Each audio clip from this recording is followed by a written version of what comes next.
Chapter 119. Asked to say what was the best plan to secure the arrest of Deng Ai, Jiang Wei said, "Send Wei Guan. If Deng Ai tries to kill Wei Guan, he will manifest the desire of his heart. Then you can destroy him as a traitor."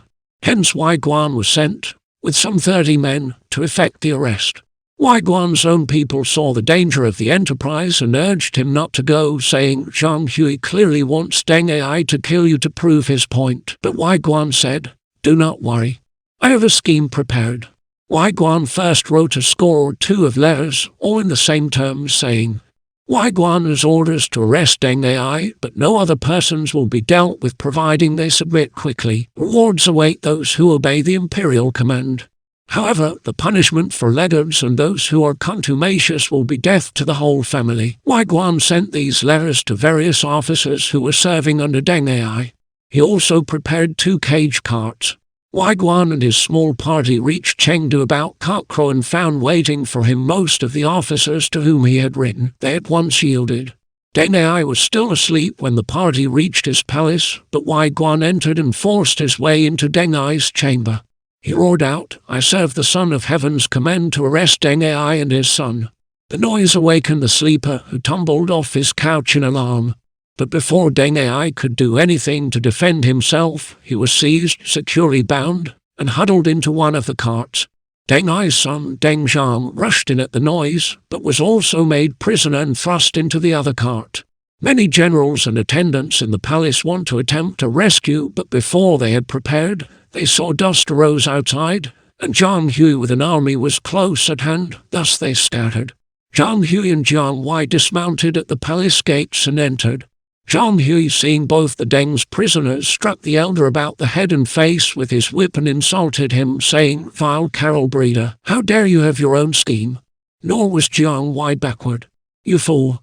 See what your good luck has brought you today," cried he. And Deng Ai replied in kind. Zhang Hui at once sent off both the prisoners to Luoyang, and then entered Chengdu in state. He added all Deng Ai's army to his own forces so that he became very formidable. "Today I have attained the one desire of my life," cried Zhang Hui. Jiang Wei replied, "At the beginning of Han, Hanzin hearkened not to Kuai Tong to establish his own kingdom, and so blundered into trouble at the Weiyang Palace, where he met his fate. And you, High Minister Wenzhong, would not follow Fen Lai into retirement on the lakes, and so fell victim to a sword. No one would say these 2 Hanzin and Wenzhong were not brilliant, but they did not scent danger early enough.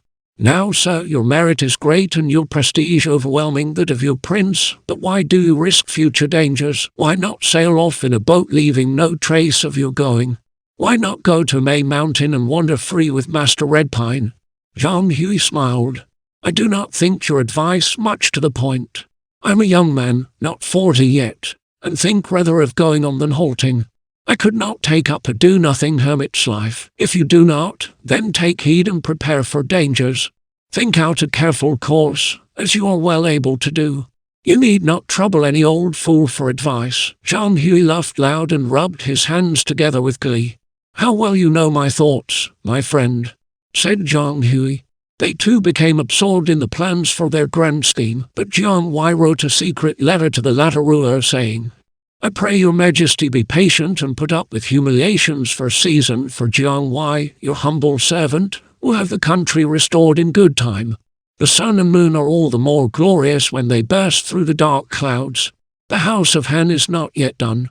While Zhang Hui and Jiang Wei were planning how best to outwit each other, but both being against Wei, there suddenly arrived a letter from Sima Zhao. "I'm at Chang'an with an army lest there should be any difficulty in disposing of Deng Ai. I need you to come to discuss state affairs." Zhang Hui divined the real purport at once. "He suspects," said Zhang Hui. "He knows quite well that my army outnumbers that of Deng Ai many times and I could do what he wishes easily. There is more than that in his coming." He consulted Jiang Wei, who said, "When the prince suspects a minister, that minister dies. Have we not seen Deng Ai?" "This decides me," replied Zhang Hui. "Success, and the empire is mine. Failure, and I go west into Shu to be another Liu Bei, but without his mistakes." Jiang Wei said, "Empress Guo of Wei has just died. You can pretend she left you a command to destroy Sima Zhao, the real murderer of the emperor. Your talents are quite sufficient to conquer the empire. Will you lead the van?" said Zhang Hui. "When success is ours, we will share the spoil." "The little I can do, I will do most willingly," said Jiang Wei, "but I am not sure of the support of all our subordinates. Tomorrow is the 15th day of the month. A feast of lanterns will be held. We can gather in the palace for the congratulations.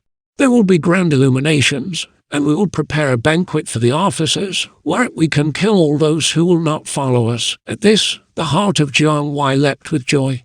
Invitations were sent out in the joint names of the two conspirators, and the feast began.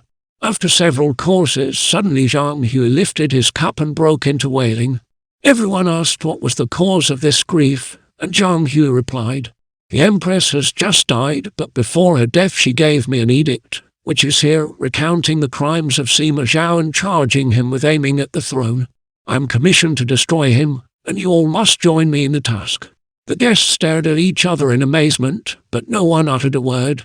Then the host suddenly drew his sword, crying, "Here is death for those who oppose." Not one was bold enough to refuse, and one by one, they all signed a promise to help. As further security, they were all kept prisoners in the palace under careful guard. "They are not really with us," said Jiang Wei. "I venture to request you to bury them all." "A great pit has been already dug," replied his brother host, "and I have a lot of clubs ready. We can easily club those who disagree and bury them in the pit." As Jiang Wei and Zhang Hui discussed the matter, General Qiu Jian, a man in the confidence of Zhang Hui, was present.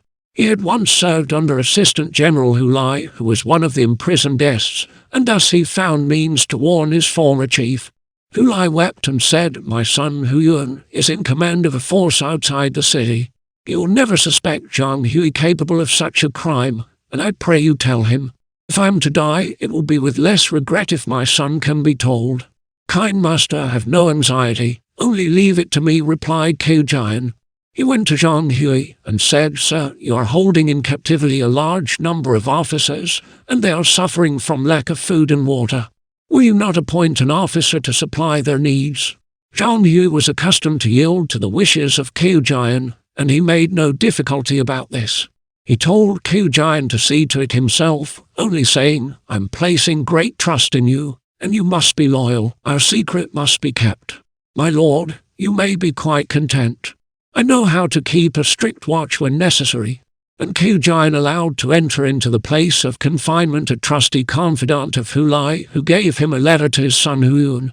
When Hu Yuan knew the whole story, he was astonished and told his subordinates, and they were greatly enraged. They came to their commander's tent to say, "We would rather die than follow a rebel." So Hu Yuan fixed upon the 18th day of the month to attempt the rescue. He enlisted the sympathy of Wei Guan and got his army ready. He bade Qiu Jian tell his father what was afoot. Hu Lai then told his fellow captives. One day Zhang Hui said to Jiang Wei, "Last night I dreamed a dream that I was bitten by many serpents. Can you expound the vision?" Jiang Wei replied, "Dreams of dragons and snakes and scaly creatures are exceedingly auspicious." Zhang Hui was only too ready to accept this interpretation. Then he told Jiang Wei that all was ready and they would put the crucial question to each captive. "I know they are opposed to us, and you would do well to slay them all, and that right quickly," replied Jiang Wei. "Good," replied Zhang Hui. He bade Jiang Wei with several ruffians kill the Wei leaders among the captives. But just as Jiang Wei was starting to carry out these instructions, he was seized with a sudden spasm of the heart so severe that he fainted. He was raised from the earth and in time revived. Just as he came to, a tremendous hubbub arose outside the palace. Zhang Hui at once sent to inquire what was afoot, but the noise waxed louder and louder, sounding like the rush of a multitude. "The officers must be raging," said Zhang Hui. "We would best slay them at once." But they told him, "The outside soldiers are in the palace." Zhang Hui bade them close the doors of the hall of audience, and he sent his own troops upon the roof to pelt the incoming soldiers with tiles. Many were slain on either side in the melee. Then a fire broke out. The assailants broke open the doors. Zhang Hui faced them and slew a few, but others shot at him with flights of arrows, and he fell and died. They hacked off his head. Jiang Wei ran to and fro slaying all he met till another heart spasm seized him. Failed. He shrieked, "But it is the will of heaven." He put an end to his own life. He was 59. Many hundreds were slain within the forbidden city. Wei Guan presently ordered that the soldiers were to be led back to their various camps to await the orders of the Duke of Jin. The soldiers of Wei, burning for revenge of his many invasions, hacked the dead body of Jiang Wei to pieces. They found his gallbladder extraordinarily large as a hen's egg. They also seized and slew all the family of the dead leader. Seeing that Deng Ai's two enemies on the spot were both dead, his old soldiers bethought themselves of trying to rescue him. When Wei Guan, who had actually arrested Deng Ai, heard this, he feared for his life. "If Deng Ai lives, I will die in his hand," said Wei Guan. Furthermore, General Chen Zhu said, "When Deng Ai took Jiangyu, he wished to put me to death. It was only at the prayer of my friends that he let me off. May I know of my revenge now?" So Wei Guan gave order. At the head of 500 cavalry, Chen Zhu went in pursuit of the cage hearts. He came up with them at Minju and found that the two prisoners had just been released from the carts in which they were being carried to Luoyang. When Deng Ai saw that those coming up were soldiers of his own late command, he took no thought for defense, nor did Chen Zhu waste time in preliminaries. He went up to where Deng Ai was standing and cut him down. His soldiers fell upon the son, Deng Zhang, and slew him also, and thus father and son met death in the same place. A poem, pitying Deng Ai, was written. While yet a boy, Deng Ai loved to sketch and plan. He was an able leader as a man. The earth could hide no secrets from his eye. With equal skill he read the starry sky. Past every obstacle his way he won, and onward pressed until his task was done. But foulest murder closed a great career. His spirit ranges now a larger sphere. A poem was also composed in pity for Zhang Hui. Of mother wit Zhang Hui had no scanty share, and in due time at court did office bear. His sole plan shook Sima Zhao's hold on power. He was well named the Zhang Liang of the hour. Shaochun and Saber Pass rampart straight fell down when he attacked, and he won great renown. Ambition beckoned, he would forward press. His spirit homeward wandered, bodiless. Another poem, in pity of Jiang Wei, runs, Chen Xu boasts of a hero. Talent came forth from Zizhu. Lu Wang fathered his spirit. Zhu Liang tutored his mind. Valiant he ever pressed forward, nor had a thought of returning. Grieved were the soldiers of Han, when death wrapped his soul from his body, and thus died all three leaders. Many other generals also perished in the fighting, and with them died Zheng Yi and other officers. Liu Rui, the heir apparent, and Guan Yi, lord of Hanshu and grandson of Guan Yu, were also killed by the Wei soldiers. Then followed a time of great confusion and bloodshed, which endured till Jie Chong arrived and restored confidence and order. Jie Chong set Wei Guan over the city of Chengdu and sent the captive latter ruler to Luoyang. A few officers Fan Jian, Zheng Shao, Kaozhu, and Zai Zheng accompanied the deposed emperor on this degrading journey. Liu Hua and Dong Zhu made illness an excuse not to go. They died of grief soon after. At this time the year style of Wei was changed from wonderful beginning, the 5th year, to great glory, the 1st year AD 264. In the 3rd month of this year, since nothing could be done to assist Shu to recover its independence, the troops of Wu under Ding Feng were withdrawn and returned to their own land. Now Secretary Hua Jiao sent up a memorial to Sun Xiu, the ruler of Wu, saying, Wu and Shu were as close as are one's lips to one's teeth, and when the lips are gone the teeth are cold. Without doubt Sima Zhao will now turn his thoughts to attacking us, and your majesty must realize the danger and prepare to meet it. Sun Xiu knew that he spoke truly, so he set Liu Kang, son of the late leader Lu Zun, over the army of Jingzhou and the river ports with the title general who guards the east. Sun Yin was sent to Nengsu, and Ding Feng was ordered to set up several hundred garrisons along the river banks. In Shu, when Huoyi, governor of Jianing, heard that Chengdu had been taken, he dressed himself in white and wailed during 3 days, facing west toward the capital. Now that the capital has fallen and the ruler of Shu is a captive, it would be well to surrender, said his officers. Huoyi replied, there is a hindrance. I know not how fares our lord, whether he is in comfort or in misery. If his captors treat him generously, then will yield, but perhaps they will put him to shame. And when the prince is shamed, the minister dies. So certain persons were sent to Luoyang to find out how fared the latter ruler. Soon after the latter ruler reached the capital of Wei, Sima Zhao returned. Seeing the latter ruler at court, Sima Zhao upbraided him, saying, "You deserve death for your vicious courses, corrupt morality, unchecked self-indulgence, contempt of good people, and misgovernment, which had brought misfortune upon yourself." Hearing this, the face of the latter ruler turned to the color of clay with fear, and he was speechless. But the courtiers said, "He has lost his kingdom, he has surrendered without a struggle, and he now deserves pardon." Thus the latter ruler suffered no injury, but was created Duke of Anil. Moreover, he was assigned a residence and a revenue, and he received presents of silk, and servants were sent to wait upon him, males and females, in total 100. His son Liu Dao and the officers of Shufan Jian, Kaozhu Zhaizheng, and others were given ranks of nobility. The latter ruler expressed his thanks and left. Huan Hao, whose evil influence had brought the kingdom to naught, and who had oppressed the people, was put to death with ignominy in the public place. When Huo heard all these things, he came with his officers and yielded submission.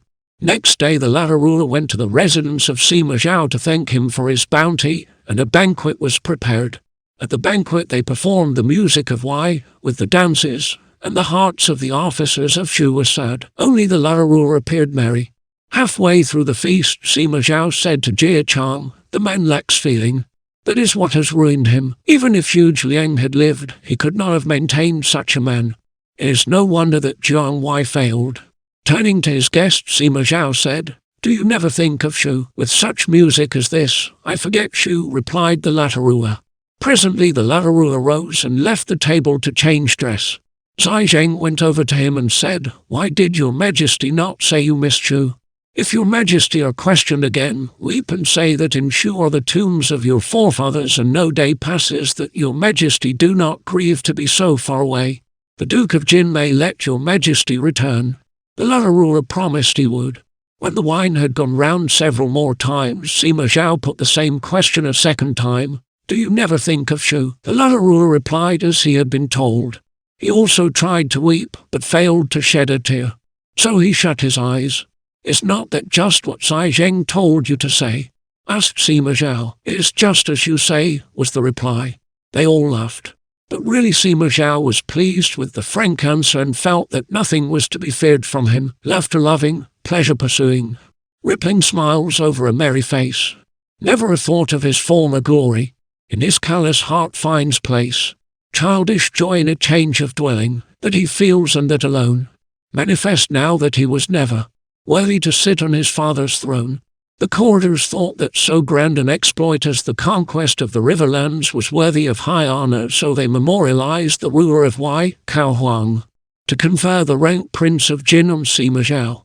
At that time, Cao Huang ruled in name only, for he had no authority. The whole land was under Sima Zhao, whose will the emperor himself dared not cross. And so, in due course, the Duke of Jin became Prince of Jin. After being made Prince of Jin, Sima Zhao posthumously created his father Sima Yi, the original prince, and his late elder brother Sima Shi, the wonderful prince. The wife of Sima Zhao was the daughter of Wang Su. She bore to him 2 sons, the elder of whom was named Sima Yan. Sima Yan was huge of frame, his flowing hair reached to the ground when he stood up, and both hands hung down below his knees. He was clever, brave, and skilled in the use of arms. The second son, Sima Yu, was mild of disposition, a filial son and a dutiful brother. His father loved him dearly. As Sima Shi had died without leaving sons, this youth, Sima Yu, was regarded as his son, to continue that line of the family. Sima Zhao used to say, "The empire was really my brother's." Becoming a prince, it was necessary for Sima Zhao to choose his heir, and he wished to name his younger son Sima Yu, but Shan Tao remonstrated. "It is improper and infelicitous to prefer the younger," said Shan Tao. And Jie Chang, He Zheng, and Pei Zhu followed in the same strain. "The elder is clever, able in war, one of the most talented people in the state and popular. With such natural advantages he has a great destiny, he was not born to serve." Sima Zhao hesitated, for he was still unwilling to abandon his desire. But 2 other officers, Grand Commander Wang Xiang and Minister of Works Sun Kai, also remonstrated, saying, "Certain former dynasties have preferred the younger before the elder, and rebellion has generally followed. We pray you reflect upon these cases." Finally Sima Zhao yielded and named his elder son Sima Yan as his successor. Certain officers memorialized, This year a gigantic figure of a man descended from heaven in Xiangwu. His height was 20 feet and his footprint measured over 3 feet. He had white hair and a hoary beard. He wore an unlined yellow robe and a yellow cape. He walked leaning on a black-handled staff. This extraordinary man preached, saying, "I am the king of the people, and now I come to tell you of a change of ruler and the coming of peace." He wandered about for 3 days and then disappeared. Evidently this portent refers to yourself, noble sir, and now you should assume the imperial headdress with 12 strings of pearls, set up the imperial standard, and have the roads cleared when you make a progress. You should ride in the golden-shafted chariot with 6 horses. Your consort should be styled empress and your heir apparent.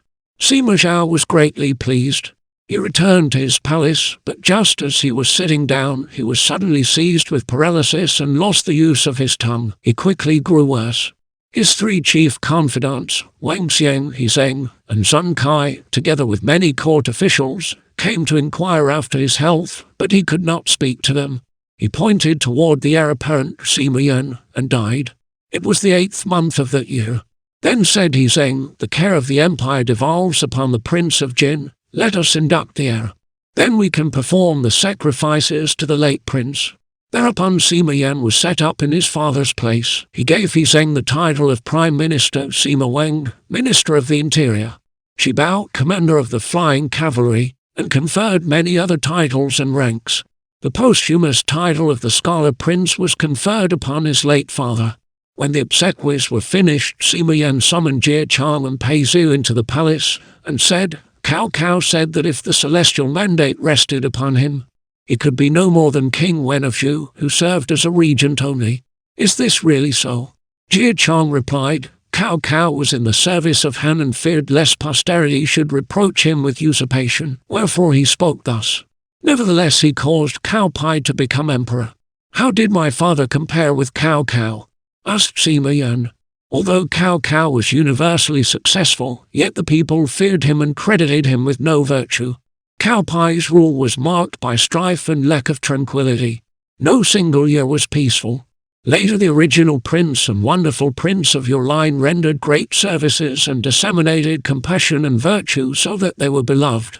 Your late father overcame Shu in the West and was universally renowned. Comparison with Cao Cao is impossible. Still Cao Pai succeeded the rule of Han.